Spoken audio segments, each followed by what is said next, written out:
अस्सलाम वालेकुम नाजरीन शुएब मुगानी अभी समरती के घर में था जब राजा अनंतपाल नगर कोर्ट से लाहौर वापस आया था।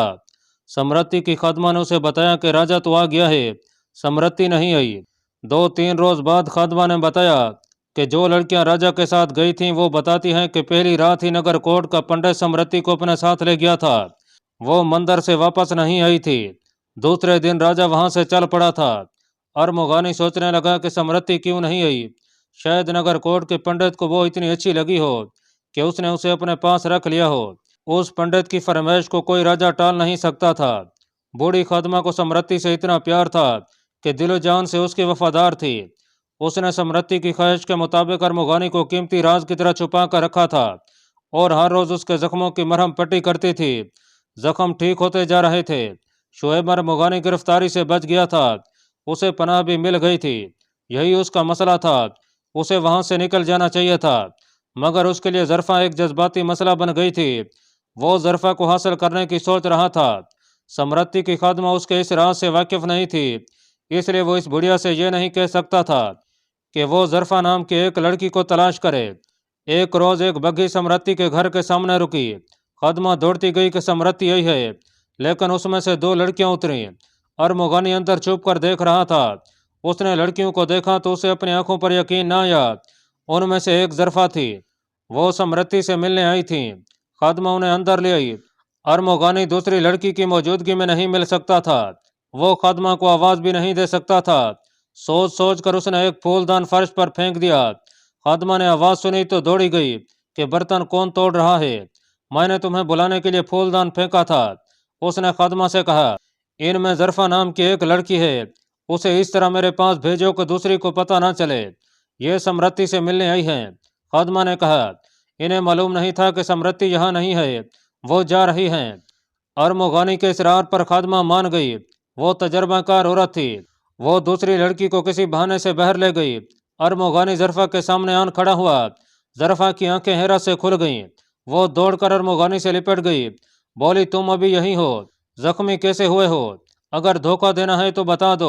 अरमुगानी ने कहा, मैं यहाँ से चला जाऊंगा, तुम्हारे लिए रुका हुआ हूँ, कहाँ मिल सकती हो? मैं तुम्हें कैसे यकीन दिलाऊं कि मैं धोखा नहीं दूंगी? ज़रफ़ा ने कहा, जहाँ कहो मिलूंगी, यहाँ आ जाओ, अंदर नहीं बाहर। अरमुगानी ने कहा, मैं इस बगीचे में छुपा हुआ हूँगा, हो सकता है तुम्हें अंदर ले आऊं और ये मालूम करने की कोशिश करना कि समरती नगर कोर्ट में क्यों रह गई है। उसने मुझ पर यह एहसान किया है कि मुझे पनाह दी है। अब चली जाओ, वो आ रही है। ज़रफ़ा और उसके साथ आई हुई लड़की चली गईं। खादमा ने अरमुगानी से पूछा कि वो ज़रफ़ा से चोरी छुपे क्यों मिला है। ये एक कुदरती सवाल था जो खादमा के जहन में पैदा हुआ। वो अरमुगानी की हमराज थी, लेकिन अरमुगानी के असल राज से वो वाकिफ नहीं थी। अरमुगानी का दिमाग तेजी से सोचने लगा कि खादमा को बता दे कि वो सुल्तान महमूद गजनवी का जासूस और मफरूर है। सोच सोच कर उसने जवाब दिया, ज़रफ़ा मेरी बीवी है, फिर ये पर्दादारी कैसी? खादमा ने पूछा, तुमने ज़रफ़ा का हुस्न देखा है? अरमुगानी को एक झूठ सोच गया, और तुम्हें यह भी मालूम है कि ज़रफ़ा किस बाप की बेटी है? ज़रफ़ा सांप की बेटी है। खादमा ने कहा, मैं उसके बाप को जानती हूँ। वो बेअसूल, बेईमान, बेगैरत और जहरीला मुसलमान है।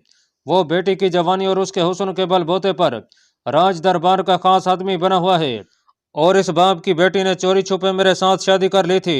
अरमुगानी ने कहा, वो मेरे घर आ गई, इसके बाप को पता चल गया।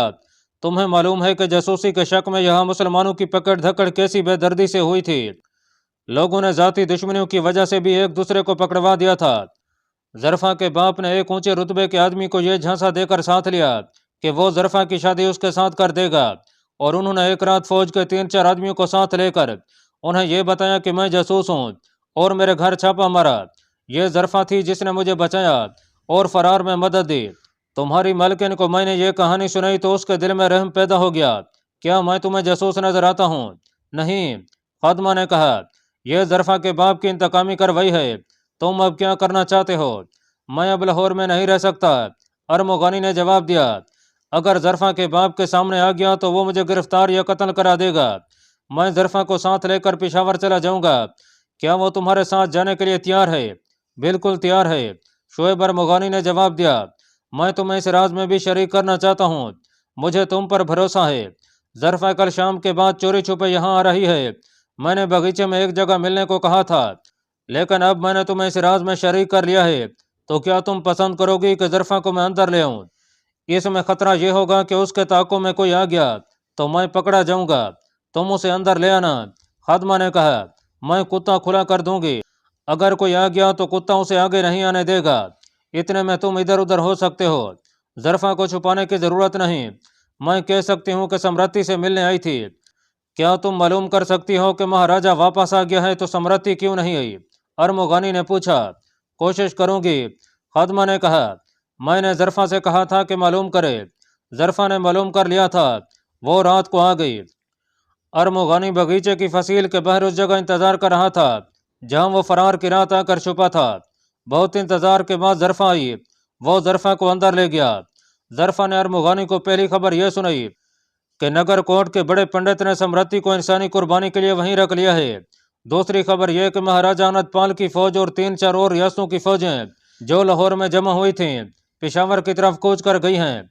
उनकी फतह के लिए पंडित ने सम्राटी को देवताओं के कदमों में कुर्बान करने के लिए मुंतखब किया है। इस वक्त तक उसका खून बहाया जा चुका होगा। ज़रफ़ा ने कहा, शायद अभी जिंदा हो। खादमा ने कहा, जिस लड़की को कुर्बानी के लिए मुंतखब करते हैं उसे फौरन ज़िबा नहीं कर देते। 1 महीना पंडित उसे गुस्ल और इबादत से पाक करते रहते हैं, उसे नशावर दवाइयाँ खिलाते हैं, हत्ता कि वो खुद कहने लगती है कि मुझे देवी के कदमों में कुर्बान कर दो। तीनों पर सन्नाटा तारी हो गया। सम्राटी ने जो मुझ पर एहसान किया है ये ऐसा मामूली नहीं कि मैं इसे फरामोश कर दूं। अर्मोगानी ने कहा, मैं नगर कोट जाऊंगा और मालूम करने की कोशिश करूंगा कि वो जिंदा है या ज़िबा कर दी गई है। अगर जिंदा हुई तो मैं उसे बचाने की कोशिश करूंगा। नगर कोट का मंदिर इस मकान की तरह नहीं कि एक कमरे से आखिरी कमरे तक घूम जाओगे। खादमा ने कहा, मैं इस मंदिर में गई हूँ, कमरों और राहदारियों की भूल भलियाँ हैं, उसका तहखाना भी है, वहाँ तो हाथी गायब हो जाते हैं। मंदिर के इर्द गिर्द कला है, लोग वहाँ इबादत के लिए जाते हैं, लेकिन ये मालूम करना कि सम्राटी कहाँ है आसान नहीं होगा। शुएब अर्मोगानी की रगों में जवानी का खून दौड़ रहा था। उसे यह भी मालूम था कि सम्राटी मुसलमान है। उसके लिए यह काबिल बर्दाश्त नहीं था कि एक मुसलमान औरत को हिंदू की फतह के लिए कुर्बान कर दिया जाए। उसे वो वक्त याद आया जब सम्राटी ने उसे अपने खूंखार कुत्ते से छुड़ाया और अंदर ले गई थी। उसके जख्मों से खून फर्श पर गिर रहा था। कुत्ते ने सम्राटी का भी एक हाथ जख्मी कर दिया था। उसके खून के कतरे भी फर्श पर गिरकर अर्मोगानी के खून में मिल गए थे। अर्मोगानी ने उसे कहा था कि अपना खून पहचानो, मेरा और तुम्हारा खून एक है। सम्राटी ने फर्श पर देकर कहा था, हाँ हमारा खून एक है। तुमने मेरी आंखों में वो रोशनी पैदा कर दी है जो अपने खून को पहचान लिया करती है। अर्मोगानी को उस रात का एक लम्हा याद आ गया। वो कुछ देर खलऊ में देखता रहा, अचानक फटकर बोला, मैं एक मुसलमान औरत का खून पत्थर के बुतों की भीड़ नहीं चढ़ने दूंगा। उसने खादमा की तरफ देखा और पूछा, तुम कहा करती हो कि तुम्हारे दिल में सम्राटी की वही मोहब्बत है जो माँ के दिल में अपने बच्चे की होती है। उस मोहब्बत का कोई सबूत दे सकोगी? मेरा साथ दोगी? मैं नगर कोट का रास्ता नहीं जानता, मुझे वहां तक ले चलो। मुझे मंदिर के अंदर की दुनिया के रास्ते और तहखाने समझा देना, शायद वो भी जिंदा हो। क्या हम रास्ते में पकड़े नहीं जाएंगे? खादमा ने पूछा। नहीं, अर्मोगानी ने कहा, हम बहरूप में जाएंगे। उसने ज़रफ़ा से कहा, तुम यहीं रहो, शायद हम जीते जी मिल सकेंगे। मैं तुम्हारे साथ चलूंगी। ज़रफ़ा ने कहा, मैं अब यहाँ नहीं रह सकती, जहाँ तुम हो गए मैं वहाँ होंगी। खादमा को मालूम हो चुका था कि वो मियाँ बीवी हैं। वो उन्हें तनहा छोड़कर दूसरे कमरे में चली गई। ये ख्याल रखना ज़रफ़ा, अर्मोगानी ने कहा, मैंने सम्राटी की खादमा को तुम्हारे मुतालिक ये तो बता दिया है कि तुम मेरी बीवी हो, लेकिन अपने मुतालिक ये नहीं बताया कि मैं जासूस हूँ। उसने खादमा को अपने मुतालिक जो कुछ बताया था वो ज़रफ़ा को बता दिया। फिर उसे कहा कि मुझे अपने 2 दोस्तों को भी साथ लेना है। मैं आज रात उन्हें मिलूंगा और उन्हें नगर कोट चलने पर आमादा करूंगा। तुम चली जाओ, कल सुबह अगर इधर आ सको तो आ जाना, तुम्हें बता दूंगा कि हमने क्या तय किया है। ज़रफ़ा ने उसे यह भी बताया था कि उसकी तलाश तर्क कर दी गई है। अब लाहौर में सुकून था, फौजें चली गई थीं, पकड़ धक्कड़ का सिलसिला रुक गया था। अर्मोगानी की दाढ़ी खांसी बढ़ रही थी। वो अपना रूप बदलना जानता था, वो कई सवांग भर सकता था। उसने ज़रफ़ा को यूं रुखसत किया कि कुछ दूर तक उसके साथ गया और उसे रुखसत करके अपने एक साथी के घर की तरफ चला गया। उसके जहन पर सम्राटी छाई हुई थी। नाजरीन, नगर कोर्ट में पंडित राधा किशन के जहन पर भी समृद्धि छाने लगी थी। पहली रात वो समृद्धि को कमरे में छोड़कर और ये कहकर निकल गया था कि आराम से सो जाओ, हम सुबह आएंगे और गंगा के किनारे चलेंगे। पंडित अपने कमरे में चला गया। उसे अपने आप पर इतना ज्यादा इख्तियार था कि सोने के लिए लेटता था तो लेटते ही उसकी आंख लग जाया करती थी। उसका जहन कभी भटका नहीं था। मगर उस रात उसे कोशिश के बावजूद नींद नहीं आ रही थी। उसे समृद्धि के अल्फाज याद आ रहे थे जो उस रकासा ने बड़े जज्बाती लहजे में कहे थे, अगर आप मुझे प्यार दें तो मैं आपके बुतों के आगे वो रक्स करूंगी कि ये पत्थर थरकने लगेंगे। लोग दूर दूर से नगर कोर्ट की नर्तकी का नर्तक देखने आया करेंगे। पंडित यूं बेदार हो गया जैसे वो बड़ा ही सुंदर सपना देख रहा था कि किसी ने सुई चबोकर उसे जगा दिया हो। उसका खून खोलने लगा। गुस्से से उसकी सांसें धोखने की मानद हो गईं। वो लेटे लेटे उठ खड़ा हुआ। उसने अपने आप से कहा, एक नर्तकी, मलीच पापन जिसकी आत्मा ने न जाने कितने पापी मर्दों का बोझ उठा रखा है, किशन भगवान का अपमान कर रही है। वो किशन भगवान के करूब से वाकिफ नहीं, इन बुतों को पत्थर कहती है।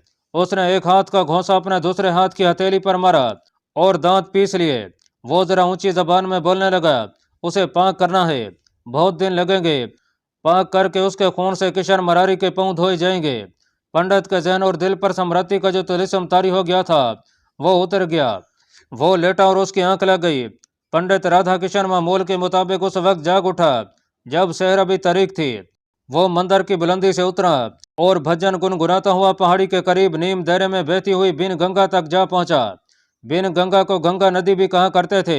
वो घुटनों घुटनों पानी में जा खड़ा हुआ, हाथों से पानी के छींटे उड़े और भजन गुनगुनाते हुए पानी में बैठ गया। हिंदुओं का आज भी यही अकीदा है कि गंगा पानी सारे पाप धो डालता है। पंडित पानी में बैठ गया। पानी बहुत ठंडा था। भजन और पानी उसे ठिकाने पर ले आए और वो वही पंडित राधा किशन बन गया जिसने किसी मोतक़िद औरत को भी अपने पांव कभी छूने नहीं दिए थे। रात उसे समृद्धि पर जो गुस्सा आया था वो भी ठंडा हो गया। उसे ख्याल आया कि समृद्धि को पापी बनाया गया है, वो सच्चे प्यार की प्यासी है। उसने कहा था, मुझे गंगा जल से धुला हुआ प्यार दे सकते हो? हाँ, दे सकता हूँ। पंडित ने अपने आप से कहा, मैं उस नर्तकी को गंगा जल से धुला हुआ प्यार दूंगा। फिर मैं किशन मरारी के चरणों में उसका खून बहाकर ये कह सकूंगा कि मैंने ऐसी औरत कुर्बान की है जिसे मैंने प्यार दिया था। ये कुर्बानी कबूल होगी, जल्दी कबूल होगी। गजनी, बलख, बुखारा और समरकंद भी महाभारत में शामिल हो जाएंगे। नाजरीन, सूरज तलू हो चुका था। पंडित को याद आ गया कि उसे समृद्धि को भी दरिया पर ले जाना और नहलाना था। वो उठा और उस कमरे में चला गया जहां वो समृद्धि को छोड़ आया था। दिन बहुत चढ़ आया है। समृद्धि ने कहा, आप रात मुझे अकेला छोड़कर कहाँ चले गए थे? आपने मुझे महाराज अनंतपाल से ले लिया है मगर यहाँ लाकर मुझे तनहा छोड़ दिया है। रात आपने कहा था कि आप मुझे पाक करना चाहते हैं, क्या इसीलिए आप मुझे यहाँ लाए हैं? मुझे पाक करके आप क्या करेंगे? पंडित चौंक कर बेदार हो गया और उसके मुंह से निकल गया, हम तुम्हें देवी के चरणों में कुर्बान करेंगे। पंडित ने ऐसे लहजे में कहा जैसे यह ऐसी सादत हो जो किसी किसी को नसीब होती है। समृद्धि के चेहरे पर कोई तब्दीली न आई, न वो चौंकी न बदकी, उसकी मुस्कुराहट भी न गायब हुई। पंडित खुद चौंक उठा। उसे ये राज फाश नहीं करना चाहिए था जिसे कुर्बान किया जाता था, उसे बताया नहीं जाता था। उसे नशावर दवाएं पिला पिला कर उसके जहन को मौफ कर दिया जाता था और उसके जहन में अपनी बातें डाल दी जाती थीं। पंडित राधा किशन पर समृद्धि का सहर तारी हो गया था जिसके असर से उसे अपने आप पर काबू और इख्तियार नहीं रहा था। मैं तुम्हारे लिए कपड़े भेजूंगा, पंडित ने कहा, तुम नहा लो, खाना भी आ जाएगा। और वो कमरे से निकल गया। समृद्धि की हंसी निकल गई। उसे शुएब अरमुगानी याद आ गया। समृद्धि को याद आया कि अरमुगानी ने उसे कहा था कि मैं मुसलमान बेटियों की असमत पर कुर्बान हो रहा हूँ। गजनी से इतनी दूर आकर शहीद होने वाले तुम जैसी बेटियों और बहनों की असमत की खातिर शहीद हुए हैं। अरमुगानी ने उसे कहा था, जरफा बन जाओ, अपनी रूह को पहचानो। समृद्धि ने अपनी रूह को पहचान लिया। उसे अरमुगानी याद आया तो उसके जज्बात की दुनिया में हलचल सी बपा हो गई। उसे अरमुगानी की बातें याद आने लगीं। उसके अंदर एक अज़म बेदार हो गया, मैं हिंदू के बुतों के कदमों में कुर्बान नहीं होंगी। वो फरार के रास्ते सोचने लगी। ऐसी सूरत हाल से वो कभी दो चार नहीं हुई थी। वो सिपाही नहीं थी, मुजाहिदा नहीं थी। वो उठने ही लगी थी कि दो लड़कियां कमरे में दाखिल हुईं। एक ने खाना उठा रखा था और दूसरी के हाथ में कपड़े थे। खाने के दौरान उसने लड़कियों से पूछा कि वो मंदिर के सदर दरवाजे से कितनी दूर है।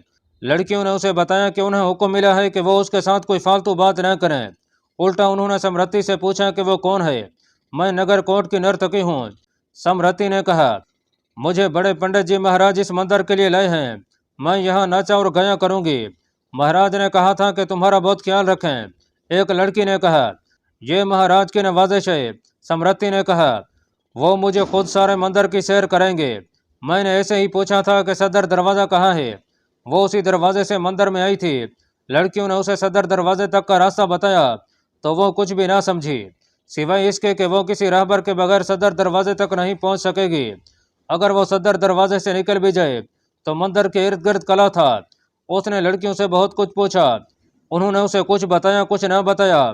پنڈت کے متعلق اسے بتایا گیا کہ عورت کے نام سے بھی بدکتا ہے۔ لڑکیوں کو معلوم نہیں تھا کہ اس رقاصہ کو قربانی کے لیے تیار کیا جا رہا ہے۔ انہوں نے اسے نہلایا اور وہ کپڑے پہنائے جو وہ لائی تھیں۔ سمرتی کے ماتھے پر تلک لگایا گیا اور لڑکیاں چلی گئیں۔ پنڈت رادھا کشن کے کمرے میں دو پنڈت اس کے پاس بیٹھے تھے۔ انہیں معلوم تھا کہ سمرتی کو قربانی کے لیے لایا گیا ہے۔ اسے قربانی کے لیے تیار کرنا انہی کا کام تھا۔ وہ اپنا عمل شروع کرنا چاہتے تھے۔ پنڈت رادھا کشن نے سمرتی کے متعلق باتیں کرتے ہوئے پرتو سے کہا، یہ راج دربار کی نرتکی ہے، سمرتی کو پہلے پوتر کرنا پڑے گا، قربانی اسی کی دی جائے گی، لیکن بہت دن انتظار کرنا پڑے گا۔ یہ مسلمان ہے، اسے ذہنی طور پر پوجا پاٹ پر آمادہ کرنا ہے، اس کے بعد اسے قربانی کے لیے تیار کیا جائے گا۔ آپ جانتے ہیں مہاراج، فوجیں کوچ کر گئی ہیں۔ ایک پنڈت نے کہا، قربانی لڑائی شروع ہونے سے پہلے ہو جانی چاہیے۔ پنڈت رادھا کشن نے کہا، فوجوں کو میدان جنگ تک پہنچتے بہت دن لگیں گے۔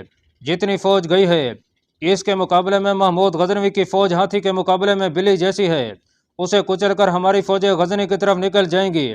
اس میں 3 مہینوں سے زیادہ عرصہ گزر جائے گا۔ وہ وقت ہوگا جب ہم قربانی دیں گے۔ اس وقت تک یہ نرتکی اس قابل ہو جائے گی کہ خود دیوی کے چرنوں میں بیٹھ کر کہے گی کہ میری گردن کاٹ دو۔ دونوں پنڈت قائل نہیں ہو رہے تھے، لیکن پنڈت رادھا کشن قربانی کو ملتوی کرنے کا تہیہ کر چکا تھا۔ اس نے آخری حکم کے لہجے میں فیصلہ دیا کہ اس عورت کی قربانی کے متعلق وہ کسی کی بات نہیں سنے گا، چونکہ یہ انتخاب اس کا ہے، اور چونکہ اس نے یہ انتخاب دیوتاؤں کے اشارے پر کیا ہے، اس لیے وہی بہتر جانتا ہے کہ قربانی کب دی جائے گی۔ سمرتی مرنے سے نہیں ڈرتی تھی، لیکن وہ ہندوؤں کے بتوں کے قدموں میں مرنا نہیں چاہتی تھی۔ شعیب مرمغانی نے اس کی روح کو بیدار کر دیا تھا، مگر وہاں سے فرار ممکن نظر نہیں آتا تھا۔ وہ ہر لمحہ یہ خطرہ محسوس کرتی تھی کہ کوئی آئے گا اور اسے گھسیٹ کر بت کے سامنے لے جائے گا اور اس کی گردن پر چھری پھیر دی جائے گی۔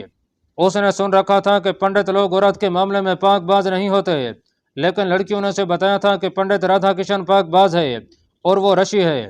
ہر کسی کی زبان پر تھا کہ پنڈت رادھا کشن برہمچاری ہے۔ اس نے اپنے حسن اور نسوانیت کو ہتھیار کے طور پر استعمال کر کے پنڈت کو اپنے طلسم میں گرفتار کرنے کا طریقہ سوچ لیا۔ یہی ایک طریقہ تھا جس سے وہ پتھر کو موم کر سکتی تھی، اور پنڈت اس کے طلسم میں گرفتار ہو گیا۔ ناظرین، ستمبر 1008 عیسوی کے دن تھے۔ ہندوؤں کی فوج سیلاب کی طرح پشاور کی طرف بڑھی جا رہی تھی۔ رفتار تیز نہیں کی جا سکتی تھی۔ یہ مختلف ریاستوں کی فوجیں تھیں۔ کلنجر کی فوج ہزروں کے مقام پر خیمہ زن ہو چکی تھی۔ لاہور سے جو فوجیں چلی تھیں ان میں انت پال کی فوج کے علاوہ اجین، گوالیار اور قنوج کی فوجیں تھیں۔ ان میں سے بعض کے دستے ابھی آ رہے تھے۔ جب کسی دستے کی آمد کی اطلاع ملتی تھی پوری فوج رک جاتی تھی۔ ان تمام افواج کی کمان راجہ انت پال کے بیٹے برہمن پال کو دی گئی تھی۔ وہ پوری فوج کو یکجا کر کے آگے بڑھنا بہتر سمجھتا تھا۔ رفتار سست ہونے کی دوسری وجہ دریا تھے جو چڑھے ہوئے تھے۔ فوجیں تو دریا پار کر لیتی تھیں، رسد کی بیل گاڑیوں اور ان کے مویشیوں کو دریا پار کرانا خاصا دشوار تھا۔ اس متحدہ فوج کی تعداد کسی بھی مورخ نے نہیں لکھی، اتنا ہی پتہ چلتا ہے کہ تعداد لاکھوں میں تھی۔ اس کے مقابلے میں پشاور میں سلطان محمود غزنوی کے پاس جو فوج تھی وہ ہزاروں میں تھی، 1 لاکھ بھی نہیں بنتی تھی۔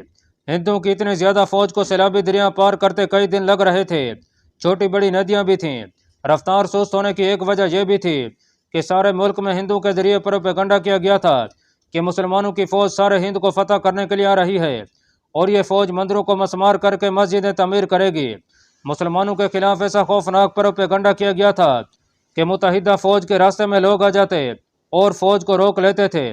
وہ نقدی اور زیورات پیش کرتے اور اناج اور جانوروں کے لیے دانہ چارہ بھی دیتے، اور جو جوان آدمی تیغ زنی اور گھڑ سواری کی سوجھ بوجھ رکھتے تھے وہ فوج میں شامل ہو جاتے تھے۔ ہندوؤں پر مذہب کے حوالے سے اسلام دشمنی کا جنون طاری کر دیا گیا تھا۔ اس طرح یہ فوج تعداد اور رسد کے لحاظ سے بڑھتی اور پھولتی جا رہی تھی۔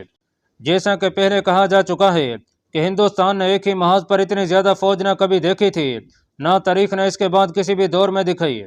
تعداد، اتحاد اور ساز و سامان کے لحاظ سے یہ فوج تمام تر عالم اسلام کو تہ تہ کرنے کا دعویٰ کر سکتی تھی۔ ہندوستان نے اس کے بعد اسلام کے خلاف اتنی بڑی فوج نہ دیکھی، البتہ صلیبی اسلام کے خلاف اس سے بھی زیادہ فوج سلطان صلاح الدین ایوبی کے مقابلے میں لائے تھے۔ اس کے بعد سلطان ایوبی کے پوتے الکمال کو شکست دینے کے لیے صلیبی یورپ کے 9 ملکوں کی افواج لائے تھے۔ ہندو کی متحدہ افواج بڑھی چلی جا رہی تھیں، فوجیوں پر اور شہریوں پر یہی ایک دیوانگی طاری تھی، مسلمانوں کو کچل دو، اسلام کو ختم کر دو، اور لوگ اپنا سب کچھ اپنی فوج پر نچھاور کر رہے تھے۔ سلطان محمود غزنوی کو پشاور میں اطلاع مل رہی تھیں کہ یہ لشکر کہاں تک پہنچا ہے اور وہاں تک اس کی تعداد میں کتنا اضافہ ہو چکا ہے۔ اس نے اپنے سالاروں سے کہہ دیا تھا کہ دشمن کو دریا پار نہیں کرنے دیا جائے گا اور لڑائی دریا کے پار لڑی جائے گی۔ سالاروں نے اس خدشے کا اظہار کیا تھا کہ دشمن کی تعداد چونکہ بہت زیادہ ہے، اس لیے دریا کو اپنی پیٹھ پیچھے رکھ کر نہ لڑا جائے، ضرورت کے مطابق پسپائی بڑی تباہ کن ثابت ہوگی۔ سلطان محمود نے انہیں بتایا کہ انہیں گھوم پھر کر لڑنا پڑے گا، اس کے لیے کھلے میدان کی ضرورت ہے جو دریا کے پار ہے۔ دریا کے پشاور والے کنارے سے آگے پہاڑی علاقہ ہے جہاں چھاپا مار جنگ نہیں لڑی جا سکے گی۔ دشمن کی تعداد اتنی زیادہ ہے کہ وہ کئی ایک دستے مروا کر بھی پشاور پہنچ جائے گا۔ اگر اس نے ہمیں پیچھے دھکیل دیا تو ہم محفوظہ سے اس کے لیے دریا پار کرنا محال کر دیں گے۔ سلطان محمود کو اپنی فوج کے جذبے، اپنے ایمان اور اپنے خدا پر بھروسہ تھا۔ اس نے اپنی فوج کے کچھ آدمی ماہی گیروں اور مزدوروں کے بھیس میں دریائے سندھ کے کناروں پر بھیج دیے اور کچھ چھاپا مار حضروں بھیجے۔ ان کے ذمہ یہ کام تھا کہ اس فوج کی نقل و حرکت پر نظر رکھیں، اور اگر یہ فوج کوچ کر کے دریا کے قریب آئے اور کشتیوں کا پل بنائے تو پل کے رسے کاٹ دیے جائیں، اور اگر ممکن ہو سکے تو کشتیوں میں سوراخ کر دیے جائیں۔ سلطان محمود نے اپنی فوج کو کوچ کا حکم دے دیا اور دریائے سندھ کے کنارے پر آ گیا۔ اس نے فوج کو 4 حصوں میں تقسیم کیا، 2 حصوں کو دریا کے پار موجود اٹا کے شمال میں پہنچا دیا، 2 حصوں کو دریا کے دوسرے کنارے پر رکھا۔ کشتیوں کا مضبوط پل بنا دیا گیا۔ دریا کے پشاور والے کنارے پر کوچ کے جو 2 حصے تھے ان میں سے ایک سوار دستوں پر مشتمل تھا۔ اسے دریا کے کنارے چوکس ہو کر گھومتے پھرتے رہنا تھا تاکہ دشمن کسی طرف سے دریا پار کرنے کی کوشش کرے تو اسے روکیں۔ دوسرا حصہ محفوظہ کا تھا، اور پھر سلطان کو اطلاع ملی کہ دشمن دریا سے 15 میل دور رہ گیا ہے۔ یہ اس فوج کا آخری پڑاؤ تھا۔ سلطان تھوڑا سا وقت اور حاصل کرنا چاہتا تھا۔ اس کی وجہ یہ نہیں تھی کہ اسے کسی طرف سے کمک کی توقع تھی۔ اس نے ملتان اور بھیرا سے جو دستے منگوائے تھے وہ اس کے پاس آ گئے تھے۔ اسے مزید وقت کی ضرورت اس لیے تھی کہ سردیوں کا موسم شروع ہو چکا تھا۔ سلطان محمود کی خواہش یہ تھی کہ جنگ سردی کے عروج کے وقت شروع ہو۔ اس کی فوج کے سپاہی یک ٹھنڈ میں لڑ سکتے تھے۔ اسے معلوم تھا کہ کنوج اور گوالیار وغیرہ کی فوج سردی میں نہیں لڑ سکے گی۔ اللہ پاک کمی بیشی معاف فرمائے۔ اللہ آپ کا حامی و ناصر ہو، آمین۔